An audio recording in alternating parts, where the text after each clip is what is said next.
Assalamualaikum warahmatullahi wabarakatuh. Pada kesempatan kali ini, kami izin untuk mempresentasikan mata kuliah Perspektif Sosiokultural dalam Pendidikan terkait topik 4 Ruang Kolaborasi. Sebelum mempresentasikan hasil diskusi dari kelompok kami, perkenalkan kami dari kelompok 1. Kelompok kami terdiri dari 6 anggota. Yang pertama Farida Asfar Rufaida, yang kedua Nadia Nur Utami, yang ketiga Nurul Mahmudah, yang keempat Oktiaga Bimali Hinanda, yang kelima Subekti Setianingrum, dan yang keenam Yoga Sunar Susilo. Kami mendiskusikan terkait pandangan masing-masing anggota kelompok tentang pembelajaran pada Zone of Proximal Development atau ZPD mempengaruhi proses pendidikan. Yang pertama, pendapat menurut Farida Asfar Rufaida terkait dengan Zone of Proximal Development. Zone of Proximal Development merupakan jarak antara kemampuan peserta didik dalam melaksanakan penugasan memerlukan pendampingan berupa bimbingan dari orang dewasa untuk memecahkan masalah secara mandiri sesuai dengan kemampuan peserta didik. Selanjutnya, Zone of Proximal Development atau ZPD menurut Nadia Nur Utami. Zone of Proximal Development atau ZPD adalah daerah antar tingkat perkembangan sesungguhnya yang didefinisikan sebagai kemampuan memecahkan masalah di bawah bimbingan orang dewasa atau teman sebaya yang lebih mampu. Kemudian menurut Nurul Mahmudah mengatakan bahwa Zone of Proximal Development atau ZPD merupakan jarak antara tingkat perkembangan aktual yang ditentukan oleh pemecahan masalah independen dan tingkat perkembangan potensial sebagaimana ditentukan melalui pemecahan masalah dengan bimbingan orang lain atau berkolaborasi dengan teman sebaya yang lebih menguasai terhadap suatu materi tertentu. Selanjutnya, Zone of Proximal Development atau ZPD menurut Oktiaga Bimali Hinanda mengatakan bahwa ZPD merupakan daerah yang cukup menantang yang lebih tinggi bagi peserta didik. Jadi, tingkat pemahaman yang lebih tinggi dari ZPD dirancang dalam taraf untuk memperoleh pengetahuan dan keterampilan yang dapat menghasilkan pemahaman yang lebih tinggi. Jarak antar tingkat perkembangan didefinisikan sebagai kemampuan memecahkan masalah peserta didik secara sendiri. Kemudian, Zone of Proximal Development atau ZPD menurut Subekti Setianingrum. Di sini ZPD dipandang dari sudut pandang seorang guru. Sebagai pendidik harus mencari tahu dan mengetahui tingkat percaya diri serta kemampuan peserta didik agar tepat dalam memberikan bantuan belajar. Apabila pembelajaran dilakukan tanpa memperhatikan kondisi peserta didik, maka sebagai pendidik tidak efektif karena guru tidak mengetahui apakah hal tersebut terlalu mudah atau terlalu sulit untuk peserta didik. Akibatnya, pembelajaran tidak akan berlangsung optimal. Baik, selanjutnya Zone of Proximal Development atau ZPD menurut Yoga Sunar Susilo yaitu suatu istilah yang mengacu pada kegiatan yang sulit dikuasai oleh anak secara mandiri sehingga dalam prosesnya memerlukan bantuan dari orang dewasa atau orang yang lebih ahli di bidangnya. Selanjutnya, apa pandangan masing-masing kelompok tentang kesiapan mengajar dengan memperhatikan pembelajaran ZPD pada peserta didik?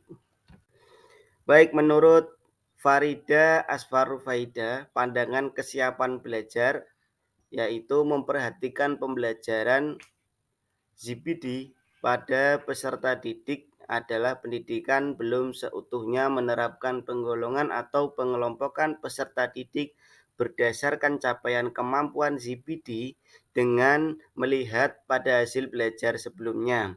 Selanjutnya, perancangan aktivitas belajar mengajar, pendidik harus sering memberikan pemecahan masalah secara keseluruhan tanpa adanya pengelompokan berdasarkan kemampuan peserta didik. Dengan Memberikan tugas secara berjenjang, harapannya kemampuan peserta didik dapat terbantu dan mendorong peserta didik dalam perkembangannya berpikir kritis. Baik, yang selanjutnya adalah pandangan kesiapan mengajar menurut Nadia Nur Utami. Sebagai seorang pendidik, perlu adanya persiapan sebelum melakukan proses belajar mengajar di dalam kelas. Karena apa? Yang disampaikan atau apa yang akan diajarkan akan mempengaruhi pengetahuan peserta didik. Dengan melihat potensi peserta didik yang berbeda, akan membuat kebutuhan belajar yang berbeda pula. Untuk itu, sebagai seorang pendidik, perlu mempersiapkan segala kebutuhan belajar peserta didik sesuai dengan potensinya. Sehingga, selain menjadi fasilitator peserta didik, seorang pendidik juga menjadi motivator yang baik demi perkembangan pengetahuan peserta didik. Oke, yang selanjutnya adalah pandangan kesiapan mengajar menurut Nurul Mahmudah. Persiapan guru sebelum melaksanakan pembelajaran tentu akan membuat rencana terlebih dahulu. Perencanaan pelaksanaan pembelajaran yang akan saya lakukan dengan memperhatikan pembelajaran pada ZPD, yaitu yang pertama menjelaskan materi, yang kedua menentukan CPD, yang ketiga membentuk kelompok, yang keempat memberikan tugas, yang kelima mendorong peserta didik untuk bekerja dan belajar, yang keenam memberikan bantuan, dan yang ketujuh mengarahkan peserta didik. Yang selanjutnya adalah pandangan kesiapan mengajar menurut Oktiaga Bima Likinanda. Saya meyakini bahwa saya siap mengajar dengan memperhatikan ZPD. Saya akan menggunakan berbagai teknik untuk memastikan bahwa setiap peserta didik dapat menerima pengajaran yang tepat untuk tingkat perkembangannya. Saya juga akan melibatkan peserta didik itu dalam diskusi dan aktivitas yang akan membantu peserta didik tersebut untuk mengembangkan keterampilannya yang diperlukan untuk mencapai ZPD peserta didik. Pandangan kesiapan mengajar menurut Seperti Setiananda SPD. Kesiapan mengajar dengan memperhatikan Zone of Proximal Development atau ZPD pada peserta didik adalah kemampuan pendidik dalam mengetahui tingkat capaian dan kemampuan peserta didik untuk kemudian mendapatkan sejumlah bantuan ataupun self-loading dari guru itu sendiri dan menguasai cara-cara penerapannya dalam proses pembelajaran di kelas. Guru harus lebih peka terhadap seluruh kemampuan peserta didik, baik kognitif, afektif, dan keterampilan. Pandangan kesiapan mengajar menurut Yoga Sunusila SPD. Pada dasarnya, Zone of Maximal Development atau ZPD pada setiap peserta didik itu berbeda-beda.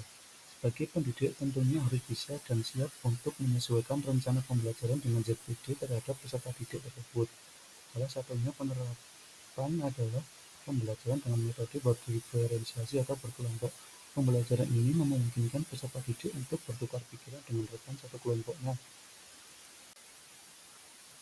Apa persamaan dan perbedaan pandangan tentang pembelajaran pada Zone of Proximal Development atau ZPD yang mempengaruhi proses pendidikan yang dimiliki?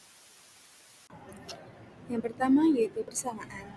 Persamaan pandangan setiap anggota kelompok terhadap pembelajaran pada ZPD adalah pembelajaran yang memberikan bantuan kepada peserta didik hingga dapat belajar secara mandiri dengan memberi pemecahan masalah untuk memfasilitasi, mendidik, melatih, dan mendorong kemampuan berpikir tingkat tinggi pada peserta didik. Selanjutnya yaitu perbedaan. Pandangan setiap anggota kelompok terhadap strategi dan hasil yang diharapkan dapat dicapai dalam penerapan ZPD. Meskipun berbeda, tujuan setiap pendidik tetap sama, yaitu meningkatkan kemampuan belajar peserta didik secara pengetahuan, sikap, dan juga keterampilan. Apa persamaan dan perbedaan pandangan tentang mengajar dengan memperhatikan pada zona of proximal development atau ZPD pada peserta didik yang dimiliki. Yang pertama yaitu persamaan. Masih memerlukan persiapan dan pemahaman lebih mendalam terhadap strategi ZPD dengan scaffolding agar pembelajaran dapat mengukur perkembangan peserta didik dalam pemecahan masalah. Yang kedua yaitu perbedaan. Hanya terletak pada angka persentase kesiapan tiap anggota kelompok dalam memperhatikan ZPD peserta didik dalam proses pembelajaran. Sekian presentasi dari kelompok kami. Apabila ada kesalahan, kami mohon maaf. Kami tutup. Wassalamualaikum warahmatullahi wabarakatuh.